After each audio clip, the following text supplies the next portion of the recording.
Not easy, huh? No. How old are you? 53. 53. And my knees are, my meniscus are broken, so it's very difficult to kneel and. I mean, there are some small chairs, you can sit. Well, like this, it's good. If I'm not right on the ground, it's yeah. Body.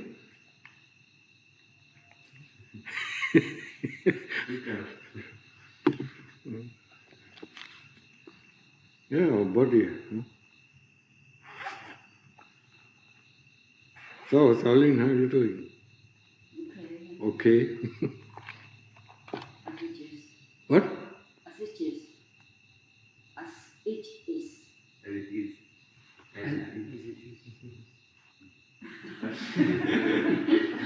Sometimes I'm confused. What? As it is. Oh, as it is. Yeah, it's always as it is. This year, how old are you getting? Getting 78. 78. Already. You're already 78. So you're in the range of Michilata, huh? So, this body. But we are attached to this body, that's the problem. We love this body. It's been doing me great favors so far. What? It's been helping me a lot so far, so I'm grateful. But yeah, it's. Yeah, I mean, if we use it, for the right purpose, then of course it is very helpful. But most of the people, just looking for fun, yeah? Or other people, just looking to make their living. What do the people, in Germany do, or in other countries? They work and work and work for what? For this body. How much fun do you have? Think about it. How much fun does this body give us? It gives us always sorrows. Yeah? It wants to be fed. Yeah? It wants to put to rest. It wants to drink something. Yeah? And then it has to work for the food. Yeah? I mean, it's tiring. Yeah? In the first 15 or 16 years, we have to to train it to be able to perform these tasks. Yeah? The first 16 years, our parents are looking after us, hopefully, yeah? Some kids, are just thrown out, and raised in foster homes, yeah? But that is what the people in the world do, looking after their body, yeah? And in the end, the body dies, and in the next life they have to look after the next body. And when does it end? Using the body for the right means, yes, yeah? Especially after hearing the teachings of the Lord Buddha, finding the way out of the hamster wheel. That is the whole purpose of this monastery, or this is the whole purpose of the teaching of the Lord Buddha as taught here in this country. Yeah, not meditation, huh? Not taught in the West. Happy 5 days, and then you come out and you go back into the, into the mess, into the hell realm, yeah? No, we want to find, we want to find a way to cut down on the kilesas who constantly keep us in this prison. First in the prison of the, of this body, and then in the prison, of this universe, avijja, of the delusion. Deluded, What is it, What is it that is I? What is it that, I am? Yeah? Who are you? Who were you, 5 years ago? What was your thoughts? What were your ideas? 10 years ago, 15 years ago, 20 years ago? Is it the same? So the I is constantly changing, of course. Like the whole world is constantly changing. Yeah? So what is there, what is fixed? Huh? Huh? No? Have you ever thought about that? Yeah? Who is this I that, we think, I am, I'm like this, I'm like that, yeah?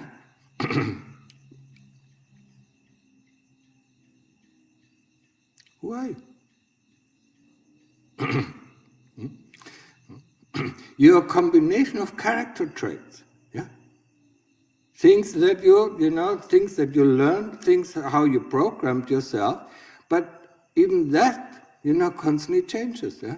Once we see some of our actions are not really getting us positive results, yeah, then we change these, yeah? So we change, yeah? People who have been very stingy, suddenly become, see, that it's not a good way, to live, they become very generous, yeah? Or other people who are very rich, because of their generosity, suddenly become very stingy. Things are changing, yeah? We see it, yeah? And we have this. I'm not sure, if this expression exists also in English. The oppressed of today is the oppressor of tomorrow. Yeah? In German we certainly have it. Der Unterdrückte von heute ist der Unterdrücker von morgen. Yeah? And we see that on the world stage. Yeah? So things are changing. Yeah? We are changing. We are constantly changing. Our body is changing. Our thoughts are changing. Our feelings are changing. Yeah? Our memories are changing.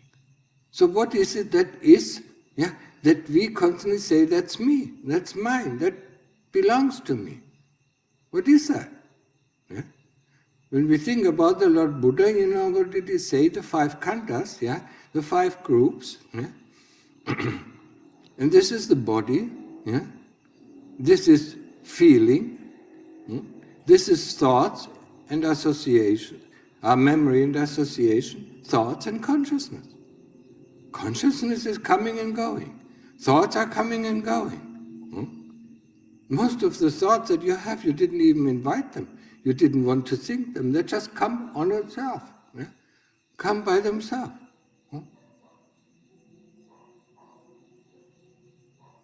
And this talking, at Pana doesn't really help, huh? Dimitri, I told you quite often. Yeah? I mean, I see you, yeah?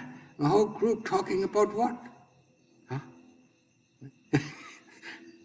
And then you go into meditation, and this conversation is going on into your head for at least 2 hours until you can banish it, and then go back to your meditation. Yeah?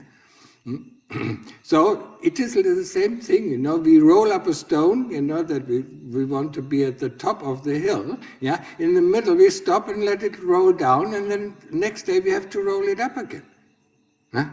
And we don't get any further. Yeah? Conversation normally doesn't help, yeah? If you have questions, you can ask me, yeah? But, talking about this, talking about that, doesn't really help, yeah? But coming back, to the anicca, to all these 5 groups, that we think it is me, it's mine, it's myself, yeah? They're constantly changing.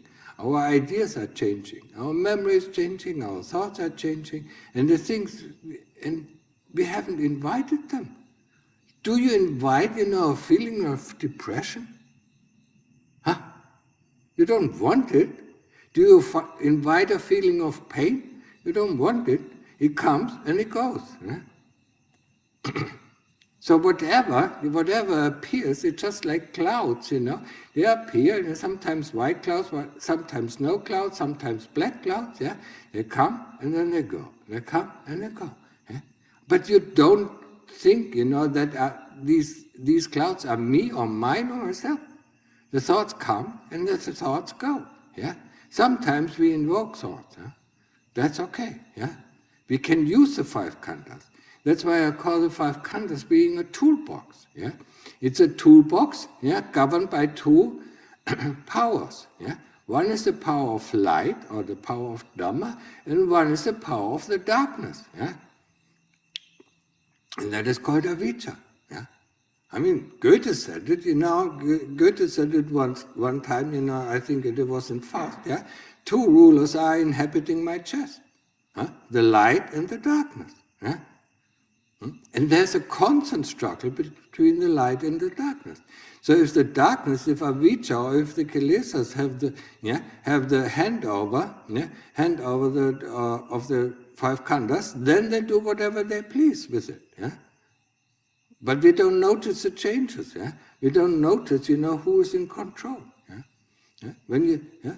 When you say yourself, okay, I'm going to sit now for 2 hours in meditation, or do Chongkrom for 2 hours, yeah?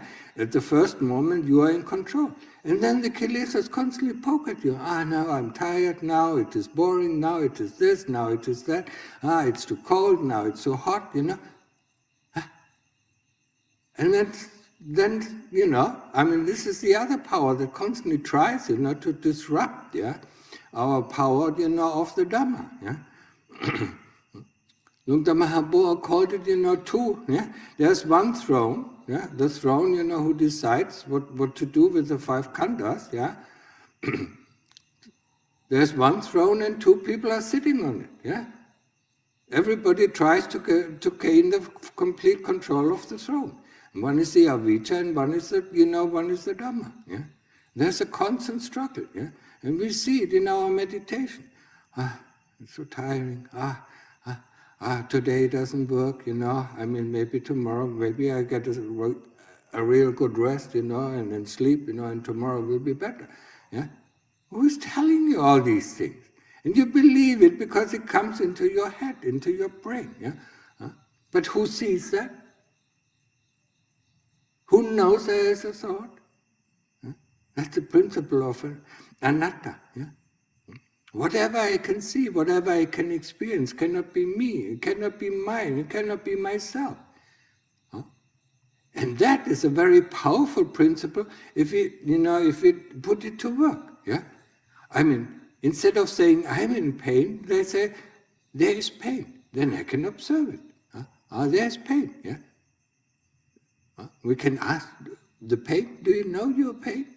Who gives the label onto what is pain and what is pleasure? Yeah? We give the labels. Yeah?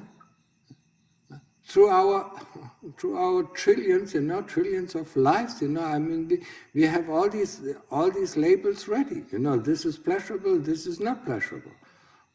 But when we look at society, overall, some people find something pleasurable, while others find the same thing, unpleasurable. How can that happen? So there is no standard, There is no standard for this. So we are the ones who put the labels on it. And during meditation or during practice of investigation, we remove these labels and suddenly we are free of these things. And especially we are free of the reactions to these labels. When we say pain, we want to get rid of it. Now we look at pain and say, okay, that is pain, that is how it feels like, where is it actually located? Where is it coming from? To get free of these labels, to get free of these associations, it's a part of the memory function. It comes instantly, and nearly instantly. If you have enough sati, we can see it, how it forms.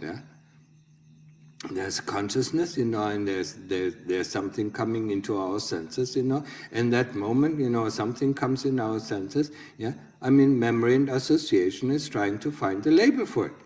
And depending on what label it is, we react. We like it or dislike it, or we are neutral. If you have sati, you can see all these things working. You can see how the mind is working. It's just like, just like a good programmer knows how the computer works. He knows, what is coming in, what is going out. And actually, it's not so different from what us. Zero and ones coming in, and zero and ones going out. So where's the big deal? But we make a big deal because we assign certain values to a combination of zero and ones. So we assign a certain value, yeah? We assign a certain value to this kind of feeling or that kind of feeling, to this thought or this memory or that memory, and that's how we, that's how we live, yeah? And that's how we are captured by it. We are captured by our own association. And during our life, we can change these associations, some things, when we were kids, we didn't like this, and when we are adults, we certainly like it, we are more comfortable with it, yeah? Or we like certain things as kids, and as adults, we find it absolutely ridiculous. How come? Nobody teaches us. It's our own programming, yeah? And meditation and investigation is unprogramming ourselves, is freeing ourselves from these associations, from these labels. Yeah?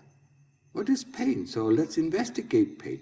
What is thought? Let's investigate thought. What is the body? Let's investigate this body. Yeah? What does the body give us? Yeah? What kind of pleasure does the body give us? Yeah? In German, there's a saying, yeah? We run with the head against the wall because it's so nice when the pain goes away. Huh? Kennst du das? Yeah?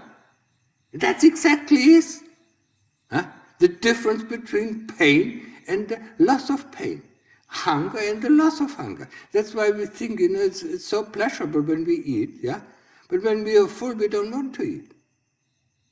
Because if we continue eating, we throw up. And that it becomes unpleasurable. Yeah? Everything exceeding its value, becomes unpleasurable or pleasurable. Yeah? So, when you think about, I've been to Thailand, what was it, 87 or something like that, that's a long time. Yeah? We went to the beaches, of course we loved it, but yeah, later on reflecting about it, we heat ourselves up until we can't stand the heat, then we go into the cold water until we can stand the cold water anymore, and then we go and, lie on the beach, and heat ourselves up, and then cool ourselves down, heat ourselves up and cool ourselves down, and then in the evening we say, that was the most pleasurable day. Is this changes from very unpleasurable to pleasurable, to removing, removing the pain. Then I say to the people, just put a bucket of hot coal, and a bucket of ice water, and then just put your hand in. It's the same thing.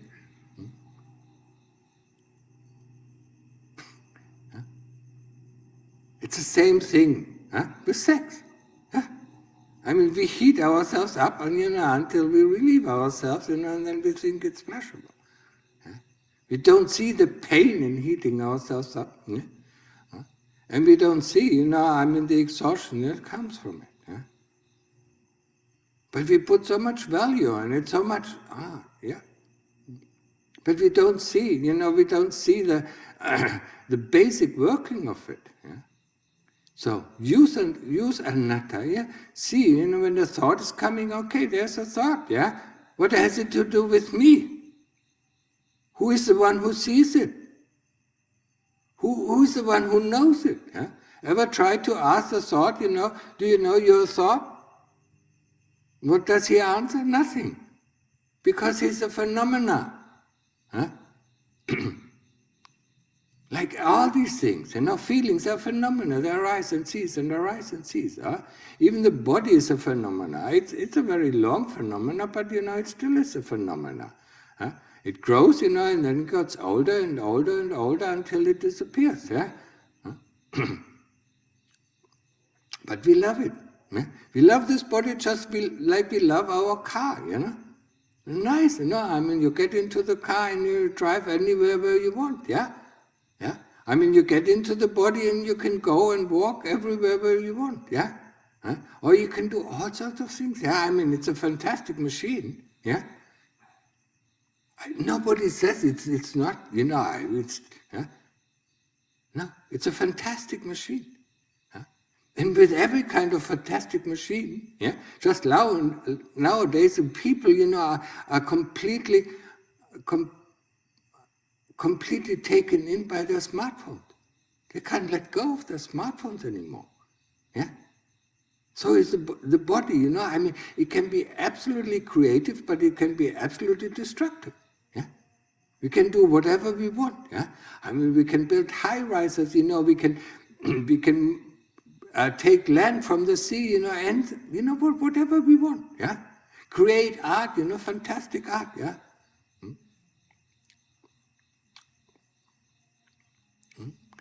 When you next time go to the Louvre, I mean, you see, I mean, it's amazing, yeah. The music that we created, amazing, yeah. It is very creative, but we are stuck in this world and we believe that's it, yeah. In the next life, I mean, we have to do the same thing, yeah. We have to learn and learn and learn, train it, yeah.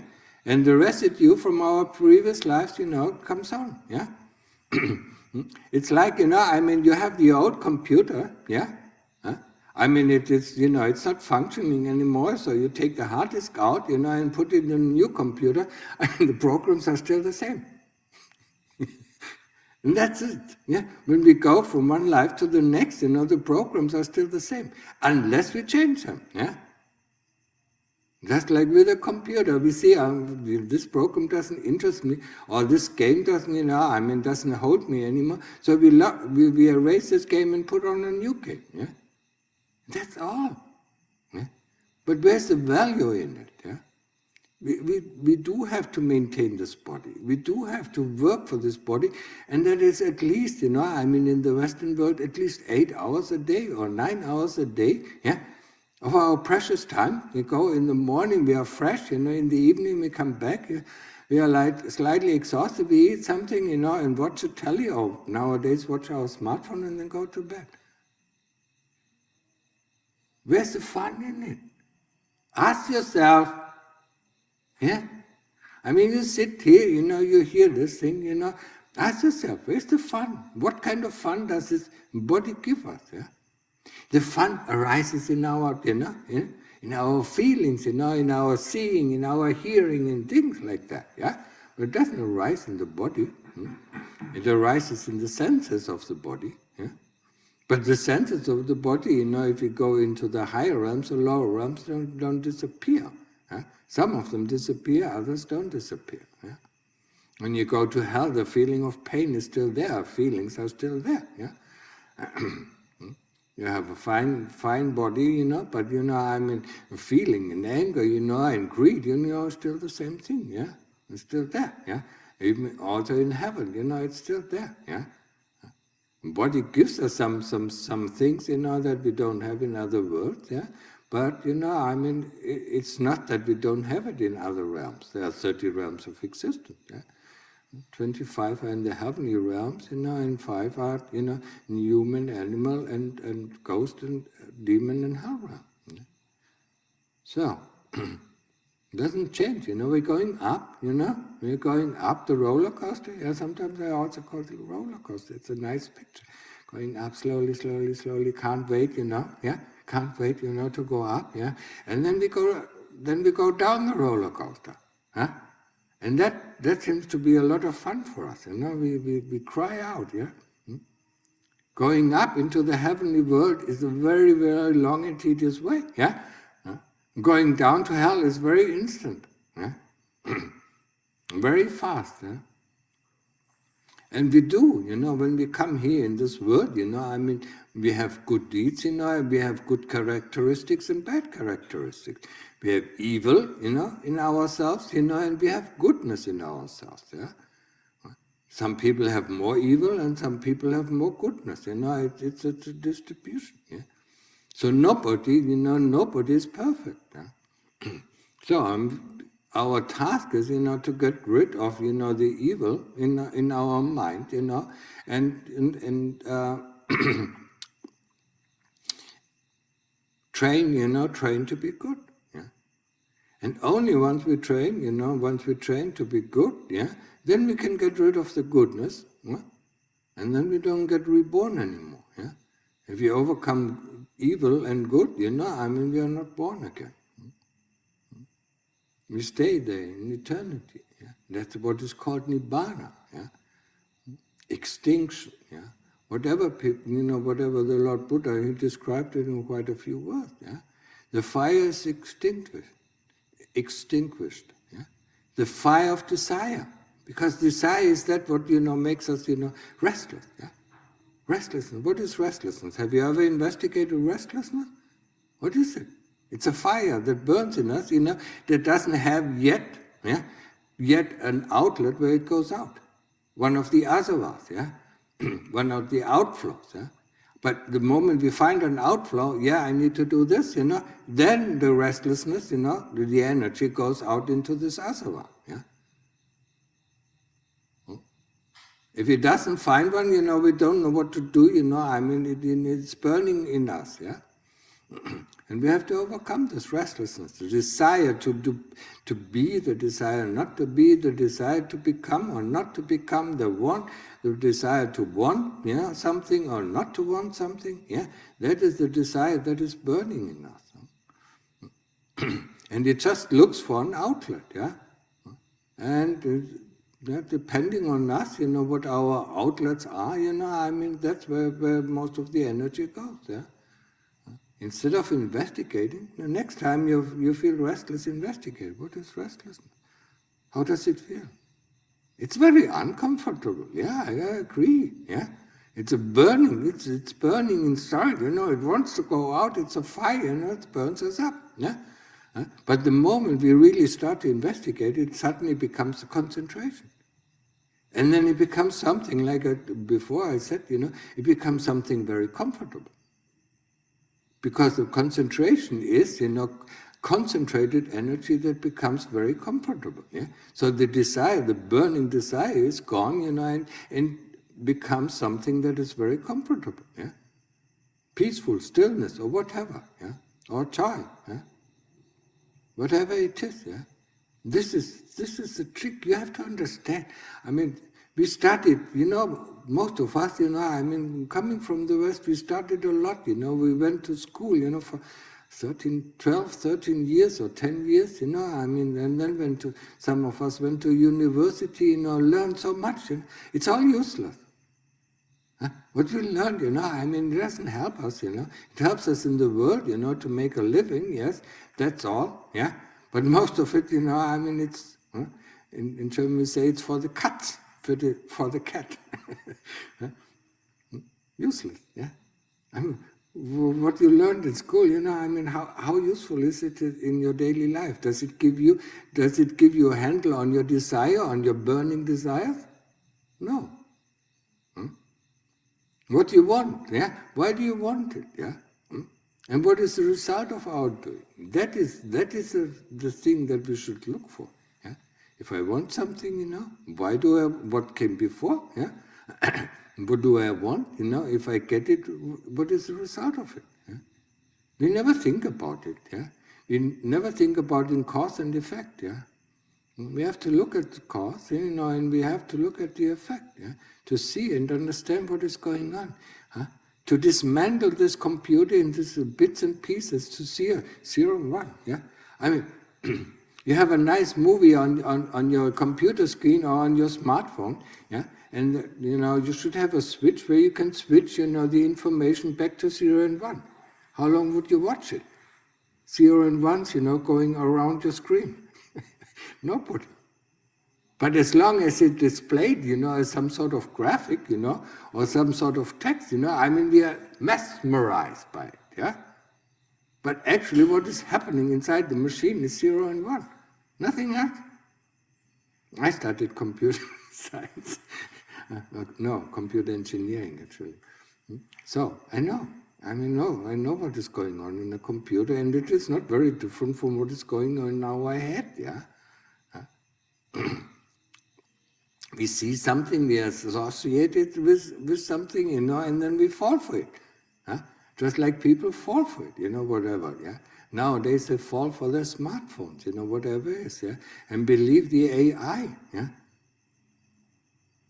Where does the AI get the information from? When you went to, you are old enough, when you went to university, we went to the library, when we started, we went to the library, yeah. we know this person, wrote this kind of book, so we took this book, you read a few pages, took some notes, and then, went to another book, but at least we knew where the information is coming from. Is it reliable or not reliable? Now you ask AI, you don't know where the information is coming from. You don't know how reliable it is. And I tested it out quite a few times. You have to ask at least 10 or 15 times, before you get get to know, And the first statement is completely wrong once you dig down a little bit deeper. Yeah, but what about this? Yeah, there. Yeah. And then what about that? And so on. Yeah, until you get a complete different, conclusion to what it first gives you. But most people, go for the first. So they are deluded, they're even more and more deluded, yeah. And that's what, that's what our government loves, yeah. The more deluded people, the more easy believe, the more easy they can control them, yeah. Just put out something, yeah. You remember COVID? Yeah. Now it comes out, it was just a flu. And what did they say? Yeah. Oh, how did they punish us if we didn't put on a mask or didn't take the injections? Yeah. And now it comes out that the injections, are more lethal than the COVID itself. Yeah. But we believed it. Yeah. Because we didn't inform ourselves. I don't trust. Yeah. I mean that was a nice thing. I was born in the 50s, so the teachers, the teachers in Germany, were very aware of what happened during the World War II or to the Nazi regime. So they taught us, to be very critical of what is given. Yeah. So some of the teachers said, you believe what I say? And the students, of course, said, yes. Don't believe what I say, huh? I can be wrong. Show me that I'm wrong. Yeah? That forms, that forms a little bit. So believing everything, other people say, it's certainly a downfall. And we have to do the same thing, yeah, with the kilesas that constantly tell us, this is like this is like this I want, this I don't want. Yeah? Be critical of them. Yeah? Don't trust them, yeah? Because they are only there, to deceive you. Deceive you in believing this, I am. Yeah? Who I am? I've never found anything that who I am. Yeah? Except, for when I go into Apana Samadhi, this stillness or this knowingness that is there. Yeah? That's what I really am. The knowingness of the phenomena that are around me without associating to these phenomena. Yeah? The distance, to see. Okay, yeah. Like you go to a movie and this is a movie, it's not real. Yeah? But remember when you went to an interesting movie, how it affects you? Yeah? You cry, you laugh, and things like that. Yeah? It's the same thing. But now it is in front of our eyes, yeah? And that's why we believe it's real. Yeah? Get down to it, Investigate these things, yeah? Don't get fooled by the kilesas who constantly tell us this or tell us that, yeah? Put a check mark on them. Yeah? Why should I do this? Yeah? Why should I go to sleep? Yeah? Because you tell me I'm tired? Okay, then you go to sleep and I walk. Yeah? It's amazing, They will protest for a few times, but if you continue walking, they will give up. Yeah? That is what they do. Yeah? In the end, if we are stronger than the kilesas, they will give up. Yeah? And when they give up, we feel peace. Yeah? And joy. So, I guess, I've done... I gave a little bit, of encouragement, hopefully, for you to practice even harder, yeah? If you have any questions, you can ask them. I won't be here for, until the end of the week, yeah? I mean, I leave on Tuesday, yeah, Thursday, Wednesday, and come back on Sunday evening, probably.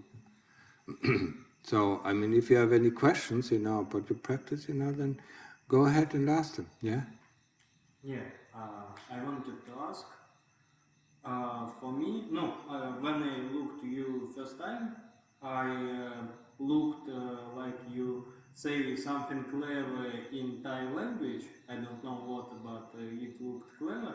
And I looked else, you have fun, you have enjoying with talking with another people. And for me, it was very cool to take this balance when you are clever in your idea, in your mind, and in this moment you are else little bit joking, a little bit having fun, but in correct type.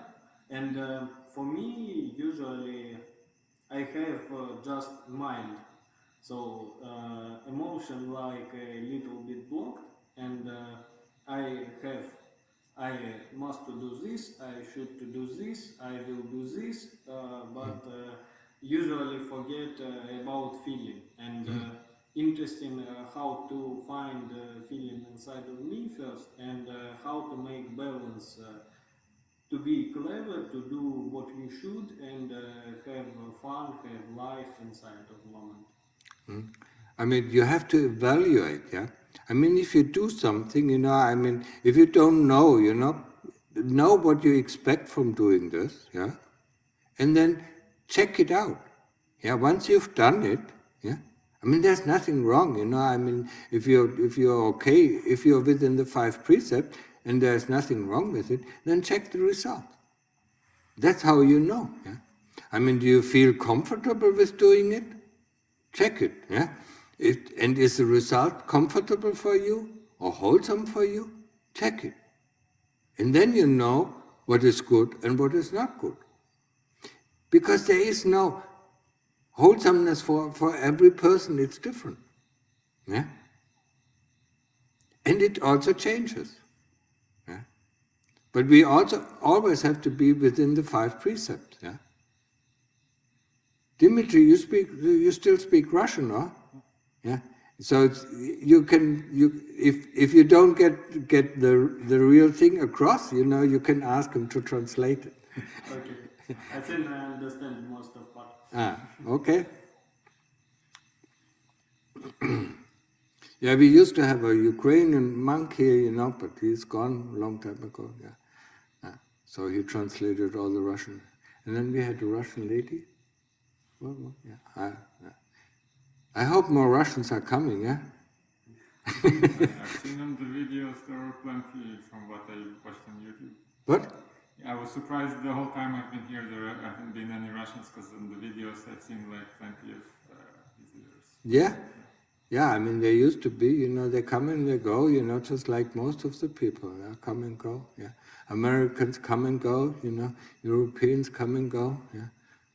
I mean, there used to be a lot of Germans, and now there's hardly anybody, yeah. So it's, anicca, impermanent, yeah. Okay, so you understand? Yeah. Okay. Any more questions? Yeah, I have a question. Yeah. Maybe it's 2 questions in one. Some of the difficulties I face in life is about making choices, and the other one is procrastination. About making choices, I've realized not long ago by listening to a podcast that my problem is there is a syndrome called fear of a better option. And in a lot of situations, in a lot of cases, I'm in this situation, and I just get paralyzed. I can't make the choice because I fear if I make this choice, there might be a better option later on that will present itself, and then I miss it. And so that creates a lot of difficulties. It can be for like very simple things like buying a chocolate bar in a supermarket where there are 100 different types of chocolates, and then I can't do it. Or it can be deciding which city I want to live in. So like different ranges of situations. But so this is the first thing, and the other thing is procrastination. I tend to procrastinate a lot in my work. Like I can't get started usually before 6 p.m. because my mind starts working like 2 or 3 times faster from this time. But that creates a lot of difficulties, a lot of dukkha, because like before I came here, for 1 month I slept like 3 to 4 hours a night because I had to catch up what I didn't do before. And so my question is, I'd like to understand from a Buddhist point of view how to analyze this. What like from in the Buddhist logic, what is going on and how to investigate it. I don't know if you can help with this. Can you give me a definition of procrastination? Procrastination is I'm waiting. Wasting time. I'm waiting. Like I'm creating in a stress. Or putting it off. Yeah. Okay. Like I should start something, and I'm delaying it until there is enough stress accumulated, and then I have no other choice than to do it. So that's not a wholesome way to do it. Yeah. So the first thing is, what are you afraid of? You ask yourself, in the situation, what are you afraid of? And then look into the fear. I mean, we think, we make one choice, and the whole life, ends. No. Every moment we have a choice. Yeah? And if we ask actually our heart, the real thing is, the good thing is, you go into meditation and ask what the heart wants, and it makes always the right choice, yeah? It might be a difficult choice, but you will see it will be wholesome on the end. Because the heart knows that. I remember, when I made the choice to go into homelessness, give up my job. I had a good job, yeah? I was paid quite well, I could travel through the whole world, yeah? And then suddenly my heart says, no, yeah? You have to go, and you have to go into homelessness, huh? And I said, oh wow, what am I going to do? I said, okay, it will come up, yeah? And then I went a step, and I was never more happy than before. So I always give the advice, to ask your heart, what am I really wanting, yeah? And to push things, into the future, what is it, why can't I now make a decision now? I try it out, I examine it, what the result of my choice is, yeah? And if I see it's wholesome, then it's fine. If I see it's not wholesome, the next time I don't make this choice. That is a wholesome way to do it, yeah? I've tried that, but my heart just seems to not know. Yeah. In some situations, because you're not deep enough, what your heart wants, yeah? You have to get really, you have to get really deep into meditation, yeah? So, I had the fortune, to be able, to get into samadhi very easily, yeah? And that's, the moment you get into samadhi and you put the question in front of, before you get into samadhi, the answer comes out, yeah? Not always, but, most of the time. And, sometimes the answers is very painful, yeah? We have to go through a lot of pain, yeah? But then after this pain, we're relieved of all these things that oppress us, yeah? So, do meditation and then ask the right, yeah? Try to get the mind in, don't think your way out, because that always leads, to doubt. Is it the right decision? Is it not the right decision? Is this and that is even worse, to making a decision. Yeah? To doubting, yeah? Okay, I go with this decision, I check it out, and see what is the result with it, and the next time I make a different decision. We have so many options every moment, yeah? You go, where do you live in Lyon? Yeah? Lyon is not a small city. Yeah? You can choose, to go in the main path, you can choose to go, left, but if you choose to go left, you can also choose to go right, and you can choose to go back on the main path.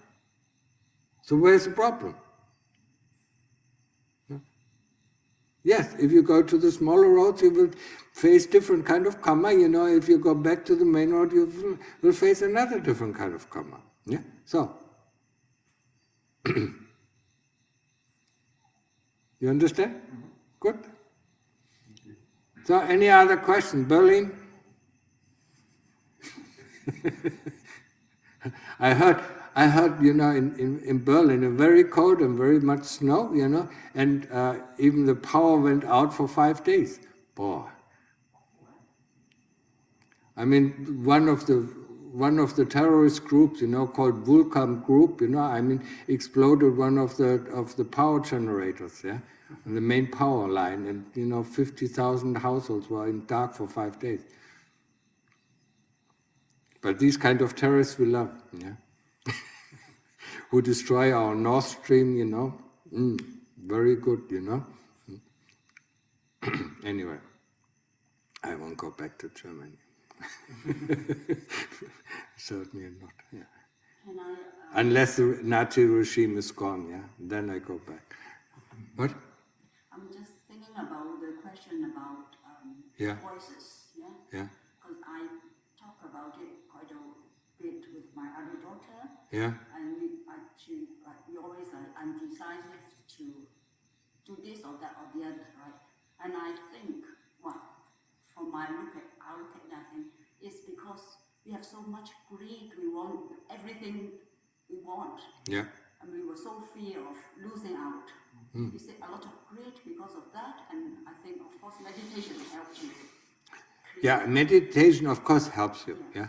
I mean, it makes the mind much clearer, what we want, and why we want it, That this makes it much clearer, yeah. I mean, we don't want to lose out, I mean, we don't, yeah.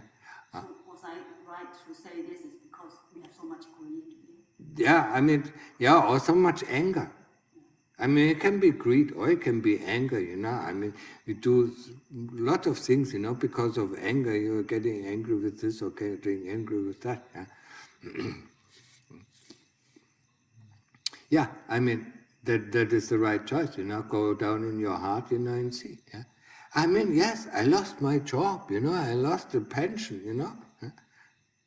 So what? I have a much better life now. I retired with 31. Yeah, but this you only know afterwards. That's the thing. This is why it makes choices difficult. Because if you when you make this choice, You don't know. if you could project yourself 20 years later, Yeah, and that then is. and then you hear yourself saying, "Well, I have a much better life now," then the choice is easy. But the problem when you make the choice is that you don't. I didn't know. Yeah, this is the difficulty. I didn't know, but I knew I had something, that gave me, the samadhi, sitting in samadhi, that gave me the assurance it cannot be that bad. Yeah. So you have to have this, yeah? Yeah. You have to have the basis, before you can make extreme choices. Yeah. But you will always lose out, even if you stay on the same path, yeah? If you don't make any choice, if you don't change the path, yeah? I mean, how do you know it's going good? Huh? Tomorrow they tell you you're jobless, yeah? I mean, you're fired from your position, yeah? But if you have made, a week ago, the choice to go to another company, would have been a better choice, no? We never know. We never know what is going to happen tomorrow, yeah? But the one thing that we can be assured of is our karma. The karma will come back to us in what kind of form or for whatsoever, yeah? If we have good karma, it will come back to us. If we have bad karma, we cannot avoid it, yeah? So making choices is actually not difficult. We just test it out, yeah? I mean, when we are kids, we test out everything. We ride down, with our bikes, down the hill, and smash the bike, okay, we get up, and go home, and fix the bike. So, but as an adult, we wouldn't do that. We think about the consequences of riding down that hill, with our bike, over all these stones, and so, oh, I could break my leg, I could break my arm. As a kid, we don't do that. We just do it, we test it out, huh? Isn't it interesting? The older we get, the more afraid we are. Okay? Yeah, you tell your sister, she will lose out anyway, or she will win anyway. Daughter. Canada. She's Canada. Huh? Yeah, okay. Well, she's in England at the moment. Oh, in England. That is not the best place to be. I'm not sure. Germany, England, France, they all want to start a war with Russia, that's not the place.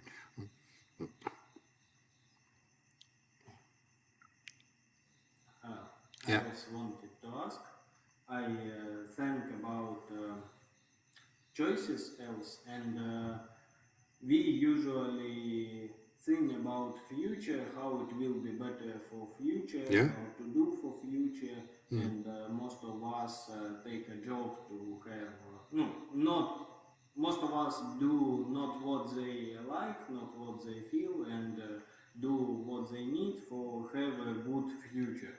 Yeah. And how I look, do I understand right that Buddhism idea say more focus in moment and not so much think about future? Yes. But is it? Yes. It will not be a problem if you not will think about future. There's no problem. Because every moment you're in the present moment, you're aware of what is going on, and if you have sati, you never make wrong decisions. If you think about something, think about your plans, when did they ever work out? They normally don't work out, Sometimes they do, but most of the time they don't work out. If you're in the present moment, if you don't have thoughts about the future, if you're not worried, if you're not afraid of anything, you know what to do next. And maybe there's nothing to do right now, we just wait for something to come. But for people, for people who still have work to do, yes, of course, you have to think a little bit about the future, But don't worry too much, just like I told him, ask the heart what it wants, what it sees, maybe it sees something, maybe it sees something, and then you go this way, if it is painful or not,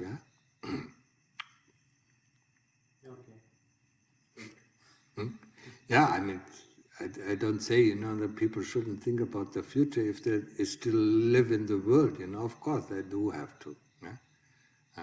But depend less on these kind of thoughts and to stay more, with what is happening right now, with whatever you feel comfortable. And fear is something that you really have to fight. You have to investigate.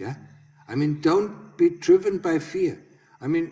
Before I was talking about COVID, people were afraid to die.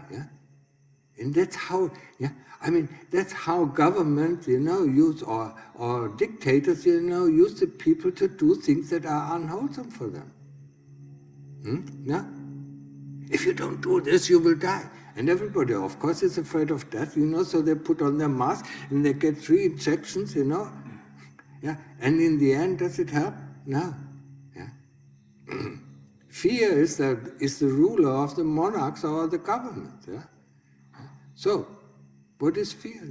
Get comfortable with fear, and then it won't bother you. And then you can make real good decisions. If you make a decision out of fear, it's never a good decision. Confront the fear, and know especially that the fear is a kilesa. I didn't know that in the beginning. Nobody told me, even when I was, when I was in England, in the monasteries, or in the meditations, nobody told me that fear was a kilesa. The first one who told me, was Lungta Mahabor. If I would have known that, so much easier, You just know, it's one of the kilesas, who wants to drown you, to do something that is unwholesome. It's much easier to fight. Okay? Yeah? Just on that, like there's always lists in Buddhism, 10 fetters, Yeah. 5 hindrances, so that there's no list like of kilesas, so anything can be a kilesa. Is there like, how do I know if something is a kilesa or not? There are three, I mean, if you remember what I said about, there's avijja, yeah, that's a mastermind, and the avijja has three armies. There are greed, hatred, and delusion, yeah? And these armies consist of soldiers, yeah? And the soldiers are the kilesas. Yeah? I mean, in Buddhist terms, they're called asava, outflows. Yeah? So, But yeah, there's like... they're not you, but they're in your heart, just like I tried to explain. Yeah? There are two masters sitting on the throne, trying to sit on the same throne. Yeah? But again, there are plural, but you can define, it's anything as a kilesa as long as, it fits certain characteristics. Yeah, I mean, they're actually also good kilesas. Okay. Yeah? They're the kilesas who make you sit down and practice. Yeah? They're also kilesas. Yeah? Yeah? Because they're all determined by will. Yeah? If I want something, yeah, I mean, without the will, yeah, that is also a form of the kilesas, I wouldn't be able to transcend to Nibbana. Only in Nibbana, the will, yeah, or avijja, the power over all this, disappears. So you use the kilesas against the other kilesas. I mean, just like, you use two groups, The left, in the France, and the left, fights the right, and the right fights the left, Yeah? I have a tricky one. How do you distinguish will and desire? Where does will stop and desire start? I mean, without will, there's no desire. Without, yeah, okay. But will is important, and desire is toxic. So how do you? Desire can be not toxic. The desire to go to Nibbana is not toxic. I mean, it always depends on the direction the desire takes. Yeah? Desire to have power over other people, that's toxic. Huh? Desire to control the world is toxic, yeah? But the desire to become free, yeah? Or even the desire to be generous is not toxic. To help other people, it's also a desire. Yeah? That's why it's so difficult, Why it's so difficult. That's why I said, I mean, classified what is wholesome for me and what is, what is unwholesome. Yeah? So the desire that goes into the unwholesome, we let go. Yeah? And the desire that goes into a wholesome, we develop. Okay? So, okay, then no more questions, then let's go, yeah? What? I have a lot. You have a lot. If you have a time. Yeah, a little bit, yeah. One, yeah. How long are you going to stay? To 15 or to 16 morning, I think. What? Next month or this month? This month.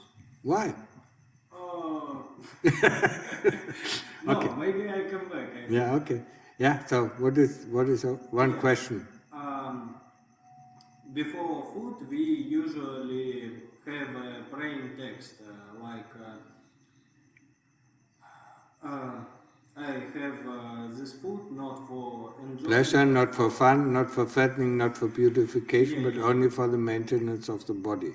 Yeah? I remember in Russian and English it was Okay. more difficult. Yeah. And I think about some disbalance in ideas, because Buddha say enjoy the moment, Yeah. but praying text say not enjoy this food. No, nobody says not enjoy the food. We take it not for enjoying, not for fun. Not for pleasure, not for fun. I don't eat for pleasure. That doesn't mean that the food cannot be pleasurable. But if you only, eating for pleasure means you only pick out the food that is pleasurable. А можешь перевести? То есть не то, что для удовлетворение, то есть то, что ты...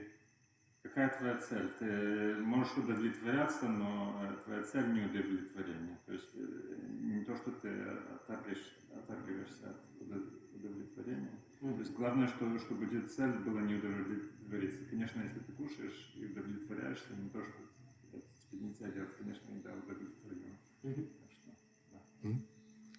I mean, there is nothing you cannot change our experience of the tongue, and the association that comes that something is nice tasting and something is not so nice tasting. You cannot change that. But you don't indulge, in only pleasurable food or overeating because the food is pleasurable. That's what the meaning is. That is the reflection. Yeah. And like I said, I think that the last time I said, somebody, I think it was Elam, yeah. I mean, I said, just get, when you eat the food, get the 7 tastes that it's made of, yeah. And then you see, then the desire reduces, but the experience is still, either pleasurable or not so pleasurable, yeah. Yeah. Get the 7 tasted, get the salty, get the, bitter, get the yeah.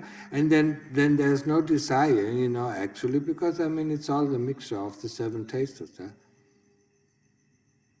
Okay? So, then let's end the session, yeah?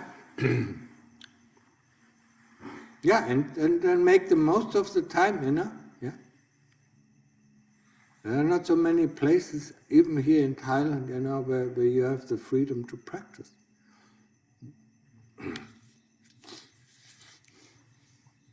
Used to be Bantat, yeah, used to be, yeah. Wonderful, you came in, yeah. And, in the English monasteries where I was, most of the time was working, yeah.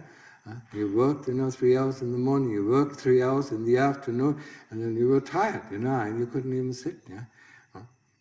Meditation center in Germany is the same thing, you had to work, and then I came to Pantat. What do I do? Oh, I can sit 24 hours a day. Wow. Nobody disturbs me. Yeah. That is the freedom. Yeah? That's the freedom it's giving. But of course you have to have self-discipline, yeah? Otherwise you sleep 24 hours. Self-discipline is, is required, yeah? Okay? Mm-hmm. Good practice, yeah?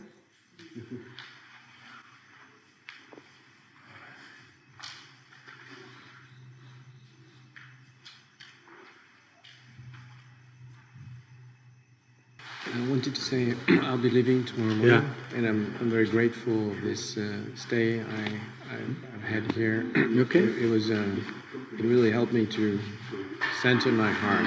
Okay. It felt like this. Okay. And I also would like to add that when I went on Pindabat, I was extremely touched by the generosity of the people. Yeah. And that really increased my faith in the practice, to see how much energy, support there is. It's very touching. Coming from Europe, it's difficult to understand where this energy That's why I tell the people you have to come here to Thailand, to see the culture of Buddhism. Yeah, it gives a lot of faith and strength. You're welcome. Is this money or it's just... No, it's just I put some money in there and okay. I was told You want to leave us as well? It's just a coincidence, Ajahn. Coincidence. It's just a coincidence we're leaving at the same time tomorrow, but also I wanted to extend my gratitude for allowing me to stay as well. I've learned a lot, largely to deepen my practice, and also it's just helped me gain some focus on generating more patience when I go back as well, not to get too involved in the chaos. Because I think you mentioned it in your talk, that you talked about going back to the world like going back to hell, and it feels like that. Yeah, it is. And I didn't realize how much until you come somewhere here and you can completely disconnect. Then your mind thinks about what's going on back there, and you realize it is hell. It is hell. And I think there's a saying by a famous Indian philosopher, Jiddu Krishnamurti, who says, it is no measure of health to be well adjusted to a profoundly sick society. Don't gauge yourself by the standards of the world. No. You make yourself more sick. Yeah. And the standards of the world, is not your standard, yeah? It's shocking, and it's It's painful. compliance. And it's painful to leave, but unfortunately, I'm a householder. Yes. Yeah, definitely, But Ajahn, I just wanted to thank you Okay, very you're much. I've welcome. made a contribution. I would love to come back again. And I wish you a safe journey. Yeah. Many thanks. Thank you.